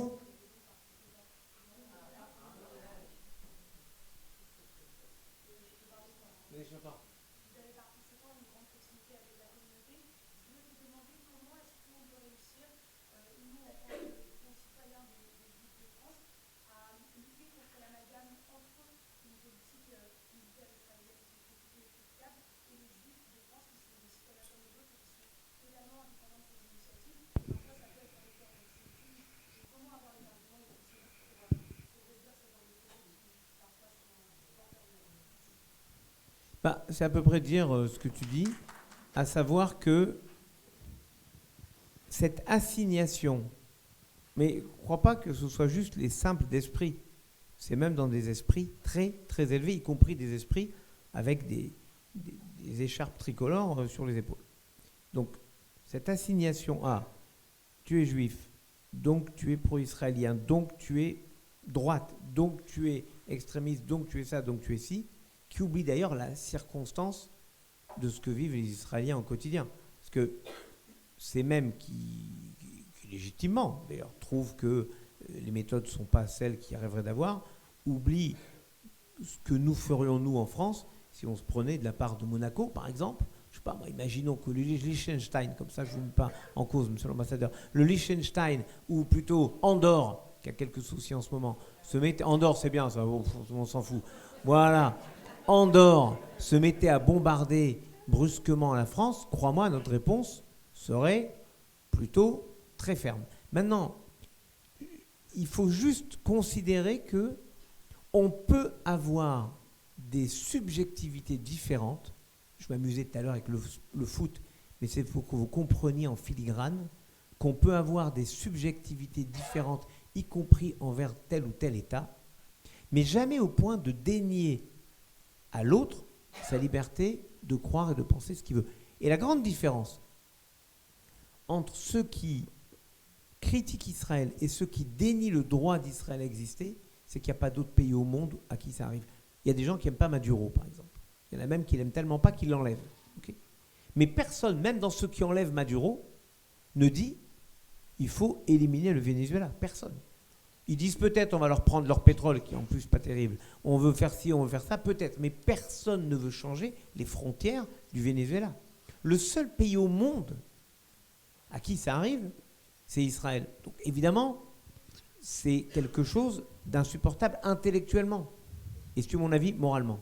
Maintenant, critiquer ce que fait le gouvernement israélien, je vais te dire, les plus grands critiques du gouvernement israélien sont les Israéliens.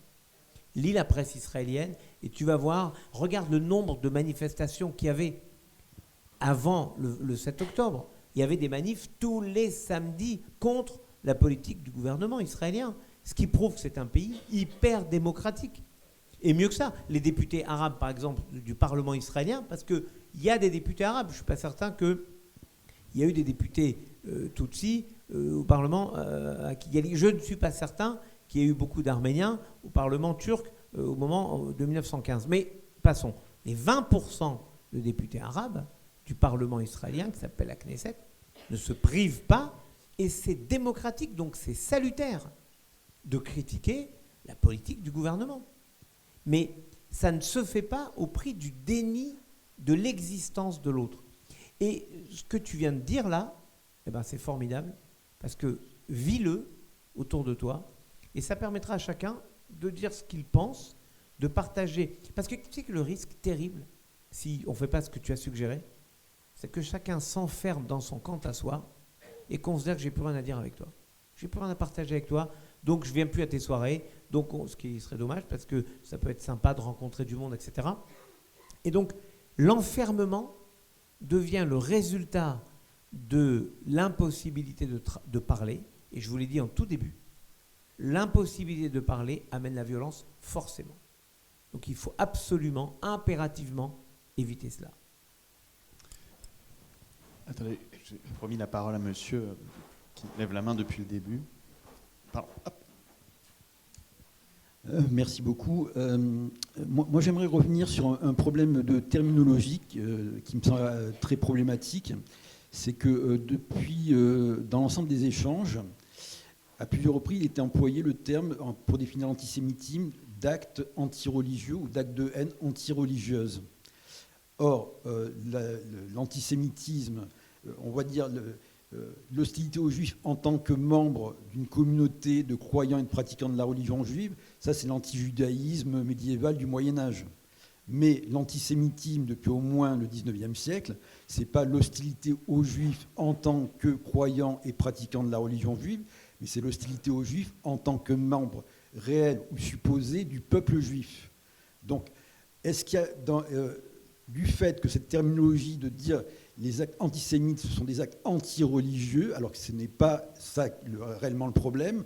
La plupart des antisémites maintenant, ils disent on n'a rien contre les croyants et les pratiquants de la religion juive, et la plupart du temps c'est vrai, leur hostilité, c'est-à-dire tant que les juifs se contentent d'être des croyants et des pratiquants de la religion juive, là il n'y a pas de problème, c'est dès qu'ils aspirent à se positionner en tant que peuple juif, ou dès qu'on commence à les envisager comme membres du peuple juif, que là, ils deviennent des ennemis, voire des ennemis mortels. Donc, est-ce qu'il n'y a pas un problème au niveau de la conception de l'antisémitisme, au niveau des autorités et des différentes institutions, y compris scolaires et universitaires, de ce qu'est la réalité de l'antisémitisme dans son déploiement contemporain? Je pourrais vous dire que vous avez raison, parce que d'abord, ça fait toujours plaisir. Mais la réalité, c'est que c'est secondaire comme question. Vous avez raison, mais c'est secondaire. La meilleure des preuves, je vous ai dit qu'effectivement, le 7 octobre a suscité une vague d'antisémitisme incroyable, et immédiatement, pas 4 jours après, c'est-à-dire au début de l'intervention israélienne, immédiatement, une sorte de sentiment de « on peut tout faire maintenant ». En revanche, si j'ai bonne mémoire, il y avait quand même un peu d'antisémitisme dans le monde avant 1948, c'est-à-dire avant l'existence de l'État d'Israël. Donc on ne peut pas dire que c'est uniquement l'État d'Israël qui crée l'antisémitisme. On ne peut pas dire non plus que l'antisémitisme dont je vous ai montré tout à l'heure avec un exemple que j'ai pris entre la Pologne et l'Allemagne juste avant la Seconde Guerre mondiale n'est pas rationnel. Pour les uns, on les accuse d'être les suppôts de l'argent, et pour les autres, les suppôts du communisme et du prolétariat le plus absolu. Donc en fait, ce qu'il faut, c'est trouver une excuse pour tomber à bras raccourcis sur les juifs, c'est tout. Qu'en fait, il y a quelque chose qui est de l'ordre beaucoup plus profond de l'existence même de ce peuple dans sa différence et sa mêmeté. Paul Ricoeur parlerait d'ipséité. L'ipséité, c'est, vous voyez, ce téléphone, c'est un Samsung. Ouais, c'est le sien. Le mien, c'est un iPhone, Apple. Regardez, la même T, c'est que c'est un téléphone, c'est un téléphone. Donc c'est les mêmes. L'ipséité, c'est le même, mais pas le même. Donc c'est le même, mais c'est un Apple et l'autre c'est un Samsung, donc c'est pas le même. Ben, c'est comme vous et moi, par exemple. Vous êtes un humain, je suis un humain, mais vous êtes vous et je suis moi. Donc nous sommes les mêmes et pas les mêmes. Mais les juifs, ça agace, ça. Parce que vous prenez quelqu'un radicalement différent, il est différent, point. Donc voilà, je vois bien qu'il est différent. Mais un juif, c'est quelqu'un qui est le même que vous, mais qui dit je ne suis pas le même. Je reviens à mes livres, que j'aime bien. Pharaon, Exode chapitre 1, verset 8. Il se leva sur l'Égypte un nouveau roi qui ne connaissait point Joseph. Verset 9. Il dit à son peuple, voici ce peuple des Hébreux est puissant, machin, il va se rebeller contre nous. Et ce sera lorsqu'il y aura une guerre, il va guerroyer contre nous, et il va faire le grand remplacement. Il va monter de la terre, il va nous remplacer. Bon, vous me dites c'est la Bible, c'est vieux. Ok. La reine Esther, Racine, tout ce que vous voulez. La reine Esther, que dit Aman le méchant au roi Assuérus? Il y a parmi tes 127 provinces un peuple dispersé parmi les peuples. Ces lois ne sont pas tes lois. Ils emmerdent tout le monde. Ils ne mangent pas comme tout le monde. Shabbat, ils ne travaillent pas. Le samedi, ils ne répondent pas au téléphone. Ils ont plein de trucs bizarres. Qu'est-ce que tu as besoin de les garder? Mais le roi n'a aucun intérêt à les garder.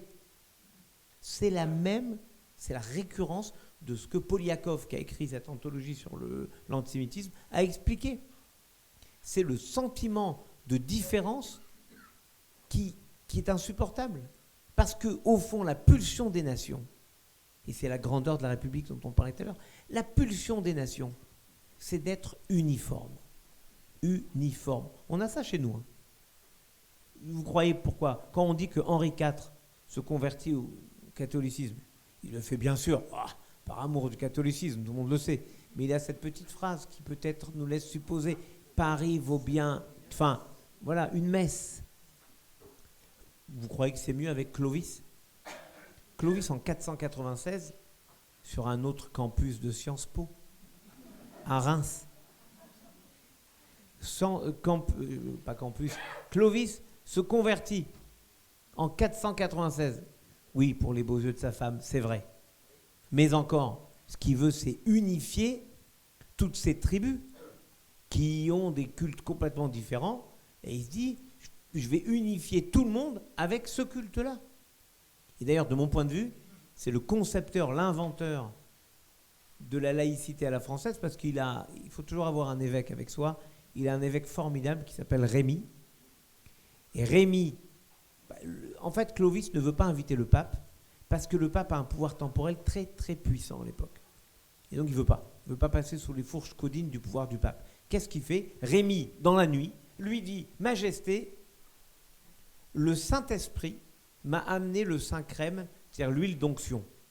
Et comme dans le top 50 catholique, le Saint-Esprit est au-dessus du pape, puisque le Saint-Esprit lui a amené le Saint-Crème, il n'a pas besoin du pape. Et donc, ils ont l'onction, si j'ose dire, de la foi, sans passer sous les fourches caudines du pouvoir temporel de la religion. Donc, vous voyez, il y a quelque chose de très profond dans ce rejet d'un peuple qui dit « Nous sommes profondément français en France, allemand en Allemagne, anglais en Angleterre, ce que vous voulez, mais on reste nous-mêmes. » Ça gêne. Parce que le grand philosophe, très grand philosophe, Georges Brassens, a dit « Non, les braves gens n'aiment pas qu'on vive une autre vie qu'eux. » Le padré. Je crois qu'on a une. Je crois que le padré voulait. Ouais, alors on a le temps pour une dernière question ou deux. Peut-être qu'on peut en prendre deux d'un coup, même si, comme à chaque fois, on remonte jusqu'à Clovis et au pharaon. Je ne sais pas si on aura vraiment le temps, mais 8h15. À quelle heure on avait dit la fin? 8h20, parce qu'on déduit le temps de l'alarme.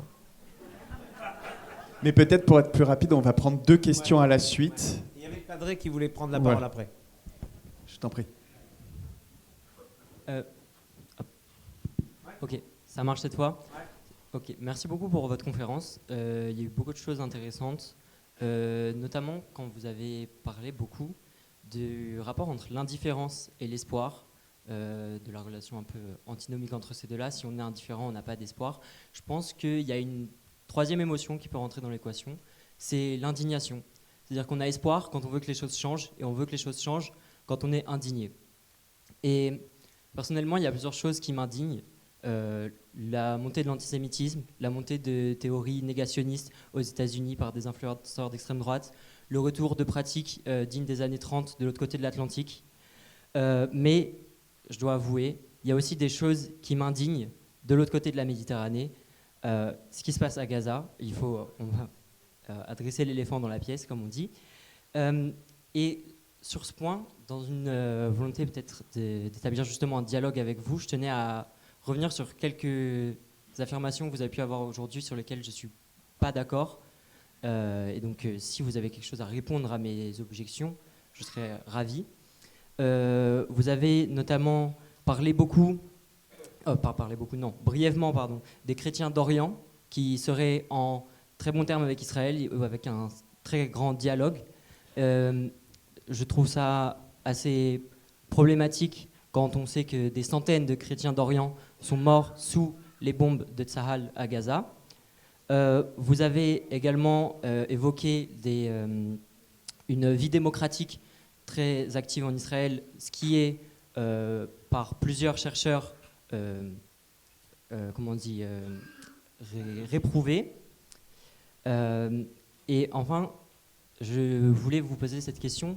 Comment garder espoir quand on est indigné, qu'on fait entendre sa voix, qu'on tente d'agir et qu'on voit un silence institutionnel en réponse?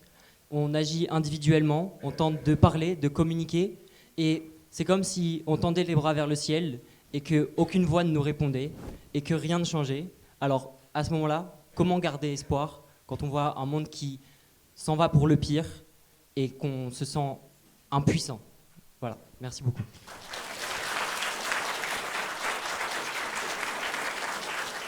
Je pense qu'on va prendre que cette question, on en prendra une autre après parce qu'elle est importante, Raïm Corsia. On va prendre que cette question pour l'instant, vous allez y répondre, elle est importante. Oui, justement, c'est ce que je dis, oui. Tout de suite, oui. L'indignation, ça fonctionne quand ça amène à l'action. L'indignation pour l'indignation, tu peux faire un petit livre, tu peux le vendre, ce qu'a fait quelqu'un d'ailleurs. Mais moi, je sais très bien qui. Oui, non, mais c'est pour les autres qui. Ah bon. Mais l'indignation n'amène. D'abord, elle occulte une part de la réflexion. Et je trouve que c'est sain qu'il y ait indignation contre indignation. Qui dit ça, je ne supporte pas, ça, je ne supporte pas. Et si on entend l'indignation des autres, c'est-à-dire ça, je n'accepte pas, alors on s'écoute et on peut considérer qu'il faut redescendre d'un niveau pour pouvoir échanger et voir comment améliorer les choses. Donc l'indignation est un moteur, mais elle ne peut pas être le seul moteur. C'est comme un moteur, tu peux avoir de l'essence, tu as le moteur, mais il faut l'étincelle. Et l'indignation peut être l'étincelle pour autre chose, mais elle ne peut pas fonctionner seule. Ça te fait plaisir au moment où tu es énervé, tu le dis, voilà, mais non. Sur les chrétiens d'Orient, je vois juste la situation tragique. Il se trouve que moi, j'étais très proche de Monseigneur Gollnisch, qui était le directeur de l'œuvre d'Orient, qui m'a toujours bluffé. C'est un monseigneur qui est allé en Orient souvent. Il m'a bluffé parce qu'il était à Al-Kosh, dans le Kurdistan irakien, et il m'a appelé pour me dire, alors qu'il s'occupait des chrétiens d'Orient, il faut sauver la tombe du prophète Naoum. Et je l'ai aidé à sauver la tombe du prophète Naoum. Ça m'a bluffé que mon ami catholique, chrétien, s'occupe de la tombe du prophète Naoum. Parce qu'au fond, on l'avait en partage. Et il était avec le cardinal Barbarin, qui m'avait appelé. Ils m'ont appelé de là-bas en me disant « Essaye de nous aider ». Je leur ai envoyé ce qu'il fallait pour sauver cette tombe. Ça m'a toujours bluffé. Mais eux-mêmes me disent, comme l'actuel directeur de l'œuvre d'Orient, que les chrétiens disparaissent d'Orient. Je te parle des Coptes, tant et tant je ne te parle même pas de ce qui s'est passé en Syrie et de ce qui se passe en Irak. Mais quand je te parle de la situation sereine pour les chrétiens d'Orient, c'est qu'ils ne sont pas massacrés, ils peuvent être tués quand il y a des temps de guerre, ce qui est le cas à Gaza, mais pas en tant que chrétiens, ce qui est le cas dans les pays autour. Et je ne dis pas que c'est l'idéal. J'ai même eu un article 40, c'est-à-dire que quelqu'un, un député, m'a dénoncé au procureur de Paris parce que j'ai osé dire, tu parles de Gaza, et tu as raison de parler de Gaza, c'est la deuxième question, Christian Doran, je t'ai répondu. J'ai dit qu'à Gaza, tous les morts de Gaza, qui sont par nature aussi insupportables que n'importe quelle autre mort ailleurs, insupportables, mais tous les morts de Gaza sont imputés au Hamas. Et comme j'ai été blanchi par la justice, je vais donc redire ce que j'ai dit, le 6 octobre, Israël ne bombardait pas Gaza. 6 octobre, l'Israël ne bombardait pas Gaza. Et mieux, j'avais rajouté à ce moment-là, où le Hamas avait encore des otages israéliens, et si le Hamas voulait arrêter les bombardements, il rendrait les otages et les bombardements arrêteraient immédiatement. Donc à un moment, il y a une question de responsabilité. Et je vais te parler très franchement. Personne au monde, si quelqu'un me dit, moi je jubile quand des Palestiniens sont tués à Gaza ou ailleurs, pour moi c'est un salaud. Tu vois, c'est clair? Tu l'as entendu là? C'est un salaud parce que personne ne peut se réjouir de la mort de quelqu'un. Personne. Mais je te dis aussi que n'importe quel État au monde n'aurait pas le droit, le devoir de protéger ses citoyens. Et moi je te dis, parce que j'ai pu en parler avec des Israéliens qui m'ont appelé en pleurs d'effet le 7 octobre. Donc moi je ne pouvais pas téléphoner, c'était un samedi. Le 8 octobre, je ne pouvais pas téléphoner, c'était un deuxième jour de fête. Le 8 octobre au soir, j'ai eu des appels de personnes qui pensaient qu'Israël était fini. Ils ont eu une véritable peur existentielle. Existentielle. Et mieux, ou pire, ils pensaient que dans le nord, il y allait avoir la même chose que dans le sud. Et donc, j'ai appris une grande chose dans la vie, avec l'expérience, que j'ai retrouvée dans les textes du Talmud. Ne juge personne avant d'être à sa place. Et donc, je comprends, et tu es légitime, à trouver insupportable les morts de Gaza. Tu le serais d'ailleurs autant si tu t'indignais des 1200 morts du 7 octobre et des 250, mais je ne te parle pas à toi, je dis de manière générale. Je suis sidéré de voir aucun mouvement d'indignation pour les centaines de milliers de morts en Iran. On nous parle de chiffres qui sont largement sous-dimensionnés. Je suis sidéré de voir le silence du monde sur les morts au Soudan. Moi, j'étais en Éthiopie, quand j'étais dans les armées, vous m'avez rappelé mon passé militaire, j'étais à Djibouti. On savait bien qu'il y avait des situations très tendues autour, mais pas au point qu'il y a maintenant où il y a des dizaines de milliers de morts. On ne s'étonne pas qu'au Congo-Kinshasa, il y a des dizaines et des dizaines de morts tous les jours. Et cette sélection des morts, comme si certains morts étaient acceptables et d'autres insupportables, c'est ça qui m'indigne, moi. Ce qui m'indigne, c'est l'indignation sélective des uns ou des autres. Et moi, je te rends grâce à toi d'avoir dit que oui, on doit s'indigner. Et moi, je ne supporte pas l'indignation sélective. Quand les gens me disent « moi, je n'accepte pas la mort de tel ou tel », c'est insupportable. Mais pourquoi on accepte telle mort? Pourquoi on considère que ça, c'est faisable et ça, c'est pas faisable? Le mal est insupportable d'où qu'il vienne. Et crois-moi, je l'ai dit tout à l'heure, il n'y a pas une société aussi démocratique que la société israélienne qui le dit.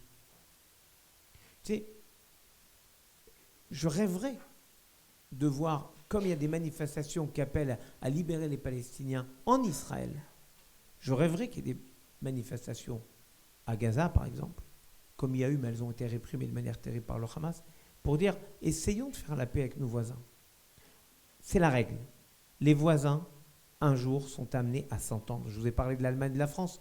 Un jour, si Dieu veut, Imertse Hachem, Inch'Allah, les Juifs et les Israéliens juifs, et pas juifs, parce qu'il y a aussi des Israéliens arabes musulmans, arabes chrétiens, feront la paix avec leurs voisins palestiniens, Parce que d'abord, c'est le chemin du monde, et que personne ne peut vivre et ne peut promettre à ses enfants, à ses petits-enfants, une espérance de guerre. Personne.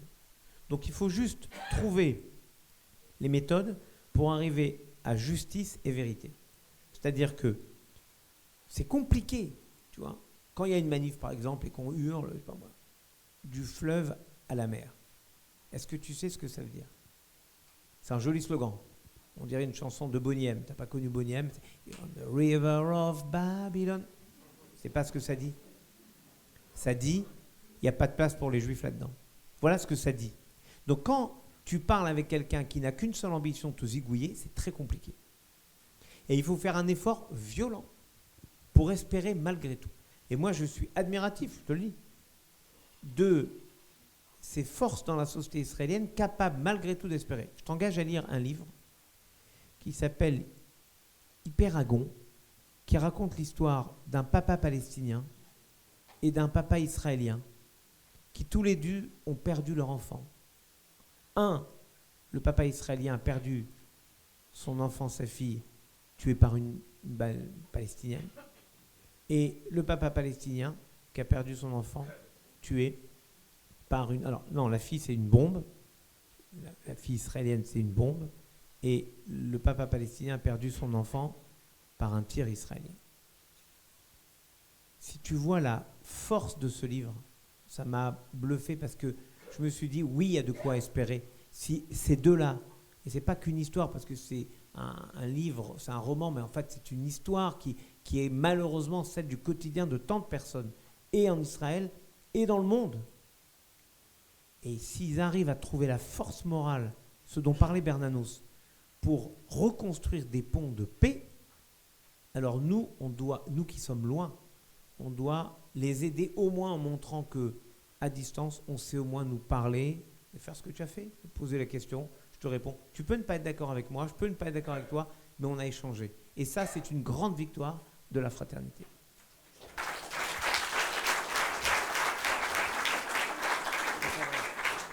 Alors, une question rapide et une réponse rapide, alors, si possible, parce qu'il est déjà 20h20. Mais je vais commencer par la fin. Monsieur le rabbin, je suis prêtre franco-libanais, je suis jésuite, et toute ma vie a été la guerre. La guerre a commencé au Liban en 1975, j'avais 6 ans, et puis elle s'est terminée, j'avais 20 ans. Donc moi, voilà. En novembre 2023, j'enseigne dans cette maison. Monsieur Alawala, j'ai envie de rendre hommage à mon directeur, et ce n'est pas du tout de la...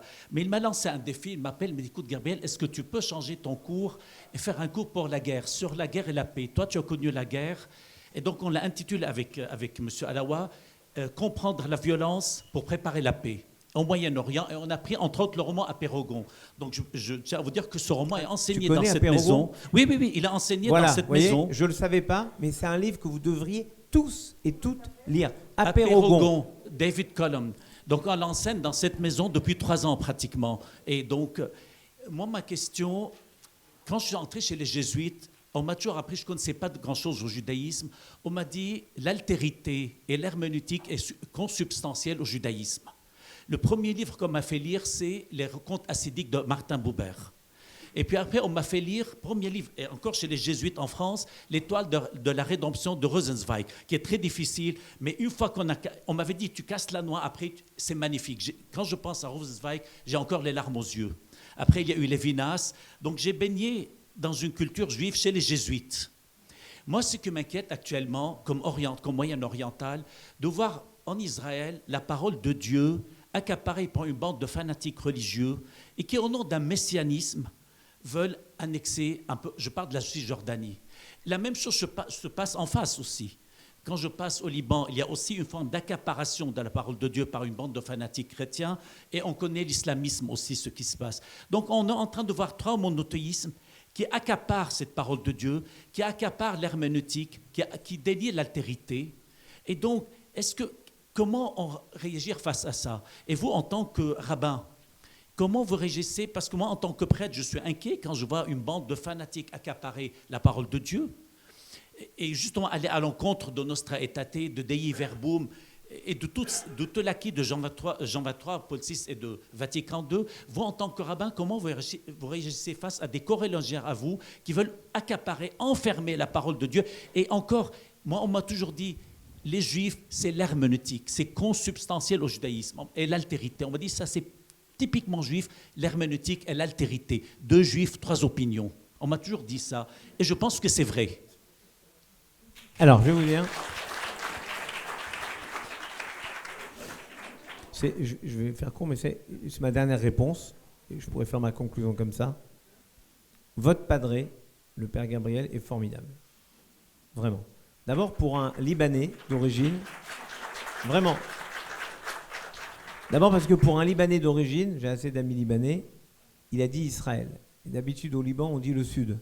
Pour pas dire, voilà, il est formidable, je vous l'ai dit. Deuxièmement, c'est un jésuite. J'aime les jésuites. Il y a un livre, je sais, et il a raison de dire ça, et c'est la suite de ce que je voulais vous dire. Lisez un livre incroyable de grandeur et d'espérance, oui, d'espérance, par un gèse qui s'appelle Marc Rastoin, qui raconte la naissance des jésuites avec Saint Ignace de Loyola, et ce livre s'appelle « Du sang de notre Seigneur », qui reprend une phrase de Saint Ignace de Loyola qui a dit « J'aurais aimé être du sang de notre Seigneur ». Les jésuites sont les seuls qui, dans le XVIe siècle, accueillent les conversos dans leur ordre, jusqu'à 1593, où un édit des jésuites interdit les conversos d'entrer dans le geste, mais il y avait eu un siècle de fraternisation, disons. Et ça ne m'étonne pas, parce que les jésuites portent aussi cette façon d'ancrer la casuistique dans leur façon d'entendre la Bible. Et moi, sur la question précise que vous posez, c'est justement l'enjeu de venir partager des réflexions avec les uns les autres, de ne pas laisser la seule expression de la religion aux extrémistes d'un camp ou de l'autre, d'un bord ou de l'autre. Je ne me fais pas que des amis quand je parle à des chrétiens, des musulmans. Je vais à la télé avec le grand recteur de la mosquée de Paris, on m'engueule, oui, comment tu parles avec lui, comment c'est... Mais si je ne parle pas avec lui, avec qui je vais parler, si je parle qu'avec les mêmes que moi, j'ai une mauvaise nouvelle. Il y aura toujours une différence si je ne parlerai plus avec personne. Donc, il faut oser la confiance. Et ça sera ma conclusion. Le dernier voyage de Shimon Peres en France, juste avant de mourir, il est interviewé par Jean-Pierre Alcabache sur Europe 1. Jean-Pierre Alcabache, c'est un journaliste qui l'interviewe. Monsieur le Président, que diriez-vous à la jeunesse? Voilà, vous, les jeunes, qu'est-ce qu'il faut leur dire? Vous savez ce que leur dit Shimon Peres? Il dit, je conseillerais à la jeunesse d'être prudent, oser. La seule façon d'être prudent dans le monde, c'est d'oser tendre la main, oser la rencontre, oser ne pas s'enfermer, parce que tous tes extrémistes d'un coin ou de l'autre, hein, tout ce qu'ils veulent, c'est être entre eux. Et la mauvaise nouvelle, c'est qu'ils ne sont jamais assez entre eux, parce qu'ils vont exclure toujours quelqu'un, parce que sa kippa n'est pas assez noire, parce que son streimel il n'est pas assez grand, sa barbe n'est pas assez prononcée. Donc ils vont toujours trouver un moyen. Et chez les musulmans, ça va être la même chose. Extrémistes, tu n'as pas assez fait ci comme ça, tu n'as pas fait ça comme ça. Chez les catholiques, tu vas voir tes intégristes qui vont te dire tu étais tourné vers le public au lieu de tourner vers la Sainte Seine. Tu vas toujours avoir quelqu'un qui va trouver que tu n'es pas assez. Mon maître m'avait dit ça. Quoi que tu fasses, tu seras toujours le rabbin de quelqu'un et le non-juif de quelqu'un d'autre. C'est pas compliqué. Donc il faut faire la seule chose qui est prudente, c'est-à-dire pour être certain d'avancer. Oser. Et j'ai un grand général, puisque j'ai rappelé mon passé militaire, qui a dit à peu de choses près la même chose, et je vous livre cette réflexion en conclusion. Il a dit, pour être certain d'avancer, il faut se laisser pénétrer par l'immuable. Et l'immuable de l'humanité, c'est l'altérité, c'est aller vers l'autre. Si on ne va pas vers l'autre, si vous n'échangez pas, si vous ne parlez plus qu'avec les mêmes que vous à cause des réseaux sociaux, qui vous enferment dans un quant à soi, qui vous empêchent de parler avec d'autres, vous ne pourrez rien construire de solide. Voilà pourquoi, oui, on peut se défaire, on peut être défait. Reprenons Apollinaire, laissons le dernier mot Apollinaire. Jamais les crépuscules ne vaincront les aurores. Étonnons-nous des soirs, mais vivons les matins. Je nous souhaite de vivre les matins.